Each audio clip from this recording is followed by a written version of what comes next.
Hi, and welcome to Cooking with Azja. Today we are going to be making an apple pie completely from scratch. Part 1 is our apple pie filling, part 2 is our apple pie dough, part 3 is our egg wash, and part 4 is our apple pie assembly and final product. From start to finish throughout this entire process, we will be showing how to make everything from scratch. Quick note before we begin, for all of the dry ingredients, you want to remember to level off the top because it does make a huge difference in the baking process. Pie filling part 1, step 1, apples. For my apple pie, I chose to use Roma and Honeycrisp apples. However, you can choose to use a different type of apple. Quick chef's tip, you want to try and find apples with a low water content because it will influence the overall consistency of your apple pie and you don't want it to be watery inside. There are apples recommended for baking such as Granny Smith, so if you do not know which apples you want to use, then you can use that one. Another chef's tip, if you want to prevent your apples from turning brown, you can choose to put them in cold water with lemon juice. Pie filling part 1, step 2, your apples. Now, for my apples, they were two different sizes, but you want to cut them relatively the same size nonetheless.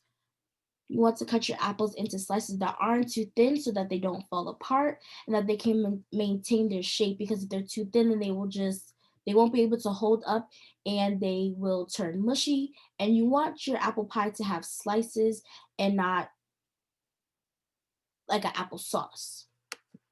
Now, when cutting your apples, you want to cut them into a half-inch wedges.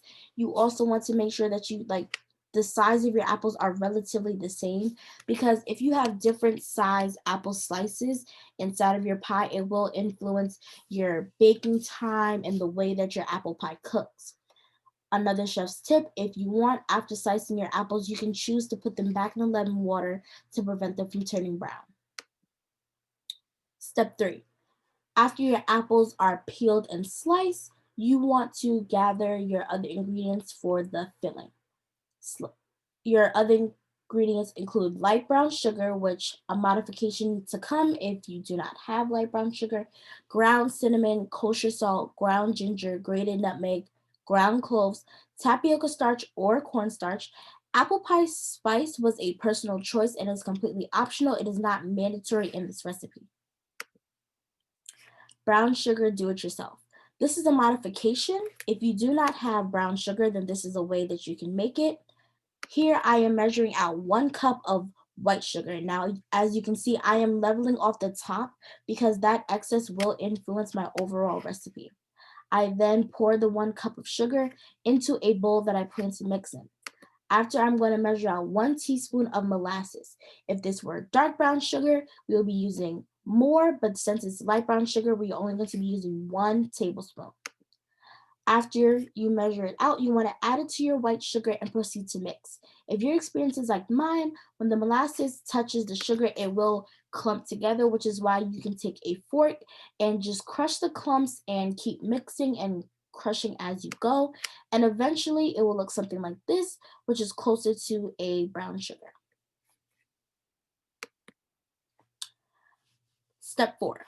After you mix your brown sugar or you gather all of your ingredients, you want to measure out 1 cup of light brown sugar, 2.5 teaspoons of cinnamon, 3/4 teaspoon of salt, half a teaspoon of ginger, 1/4 teaspoon of nutmeg, and 1/4 teaspoon of cloves.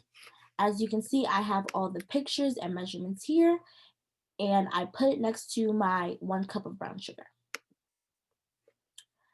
After you measure out all of your ingredients, if you had your apples soaking in lemon water, then you want to strain them and just let them sit to the side for around 2 minutes just to let them dry so that there's no excess water when you put them in the bag. Now, for our apple pie filling, we are going to put the apples into a sealable plastic bag.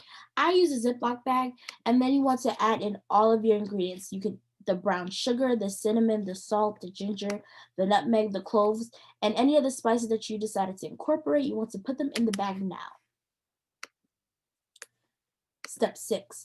After you have put in all your spices into the plastic bag, you want to shake it to where all of the apples are completely coated.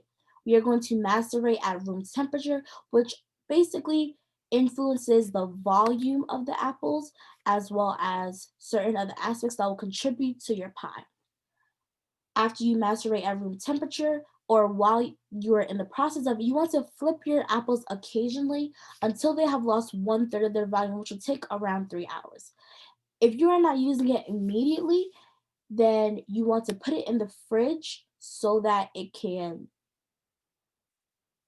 preserve itself. After that, you want to add in 1/4, you can choose to add in 1/4 cup of tapioca starch or cornstarch and shake again because you want all the apples to be completely coated and you don't want any to be left at the bottom. This is a picture of what my apples look like after I had shook all of my spices. Pie dough part 2, step 1. For our dough, we are going to be making it completely from scratch. If you choose to use a ready-made pie dough, then that is your decision. You can still use your apple pie filling. However, if you choose to make your pie dough from scratch, you're going to need all-purpose flour, sugar, kosher salt, unsalted butter, and cold water. Step 2. For this recipe, you want to grab a medium bowl and you want to combine 1 2/3 cup of flour, 1 tablespoon of sugar, and 1 teaspoon of kosher salt. Chef's tip, use a sifter to avoid lumps and having to break down large clumps further on because it may be more difficult if you're trying to get rid of those lumps in the future. So just measure out all of your dry ingredients. Remember to level off the top of them and then sift through it. Step 3. When working with the butter, you want to make sure that your butter remains cold.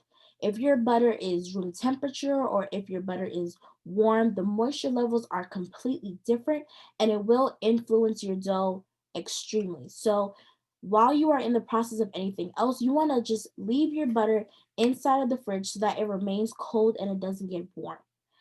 After that, you take your butter out while it's still cold and you want to cut your butter into cubes no smaller than 1/2 inch. You want to work fast but also carefully because the heat from your hands will ultimately influence the butter, and as a result it will alter the heat of the butter itself. And we really want to make sure that our butter remains cold throughout this entire process. Step 4. After your butter is cut into cubes, you want to coat it in the flour. Now, do not mix it in, nothing like that. Drop it in the flour, toss it around to where they're completely coated, and make sure you do that with all of your butter cubes. After that, you toss your butter cubes into the flour mixture and all of them are coated, you want to smash each cube flat. You don't want to rub it, you don't want to cut it. Just squish it and drop it back into the flour. Step 5. After your dough, after your butter is squished, then you want to add in your 1/2 cup of cold water. However, you may not need the entire 1/2 cup of water. I know in the video it didn't look like I put that much in. That's because I had already poured in some water and really did not need any more. Every dough is different, so you may not need as much water. Another chef's tip is if your dough is too wet or sticky as you're kneading it, then you can add in a sprinkle of flour to help it. Do not add in a bunch of flour at once, just add it in little by little. You can tell if your dough is ready if it no longer sticks to your hand. Step 6. As you can see in this picture, the dough is no longer sticking to my hands despite my nails. But as for my hands, they are relatively clean, so that means that my dough is ready. After your dough is kneaded and no longer sticks to your hand, you want to flour the surface you intend to roll your dough on. You want to get a rolling pin or any cylindrical item and roll out your dough. And when you're rolling, you're going to roll it forward, then backward, and you're going to flip the top to the bottom and repeat around 5 times. Quick chef's tip.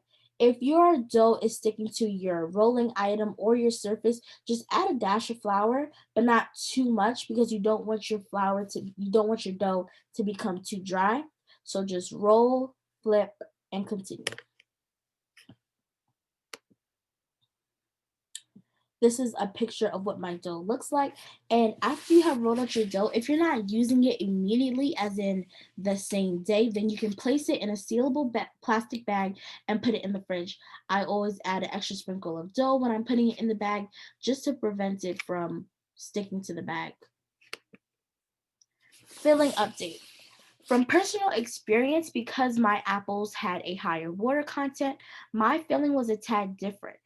As you can see in this picture, it's very thick and the apples are binded together. So if you wish to loosen the consistency, then all you have to do is add in cold water little by little and lemon juice and just mix it until you get the consistency that you want and it is loosened.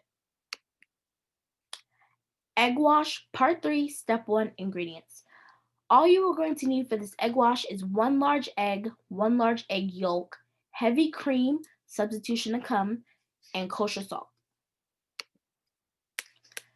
Now, for your egg wash, you're going to want to crack 1 large egg in a bowl, and you're going to get another egg and separate the yolk of that second egg and add it. I know in the video it looks different, but I did fix it. After that, I chose to substitute heavy cream for evaporated milk. I added in the 1 tablespoon, and then I whisked it, as well as I added in my 1/8 teaspoon of kosher salt. Pie assembly, part 4, step 1, dough. When you are ready to use your dough, you have to take it out of the refrigerator and you do have to set it aside to become pliable so that you can work with it easier. You can put it in a warm place, but do not put it in the microwave because it will alter your dough. The dough that we made makes enough for both your pie top and bottom, so you want to cut it in 2 halves and work with one at a time. So to prepare your dough for your bottom, first you want to get a pie dish, whatever you intend to cook your pie in, get it ready. Now, for your dough, you're going to want to roll up, then down, turn it sideways, either left to right, and then repeat until your dough is wide enough to cover your pie dish. It should extend to the whatever surface your pie dish is on, and in a sense that it touches the exterior bottom of the dish. Now, chef's tip: do not constantly roll out your dough or ball it back up and then roll out again because it will make the dough tough. Also, you don't want to roll your dough out too thin because it won't hold up for your pie. It will break and it won't be able to support it. But you don't want to make it too thick because then it will alter your overall pie. Step 2. After you roll out your pie dough and it looks somewhat like this, it should cover your entire pie dish. You want to pour your filling into the dish. You want to make sure that you get it all in now. After this, you want to repeat pie assembly part 4, step 1 dough. Only this time you're going to decide what you want the top of your pie to look like. What do you want the crust? There are many different designs and you just choose which one you want to execute. Chef's tip: look at images or tutorials to get an idea first before executing because they can show you what to do and how to do it. This is a image and a video of what the inside of my pie looked like. I did decide to add in another apple that I had on hand just because I was able to. My pie allowed it, as well as my abundance of not liquid, but my filling was able to support another apple, and it wasn't relatively large, so it wouldn't make that big of a difference. Step 3. After you assemble your pie completely, as in you have your bottom, your filling, and your top, you want to place it in the refrigerator until the pie is cold and firm, which should take around 30 minutes to an hour. After your pie, this is an image of what my pie looked like, but after your pie is cold and firm, you want to preheat your oven to 400 degrees Fahrenheit. Then you want to take the egg wash that we made and you want to brush it over the crust of your pie. No matter what topping, type of crust you have on top, you're going to want to put the egg wash on it thoroughly.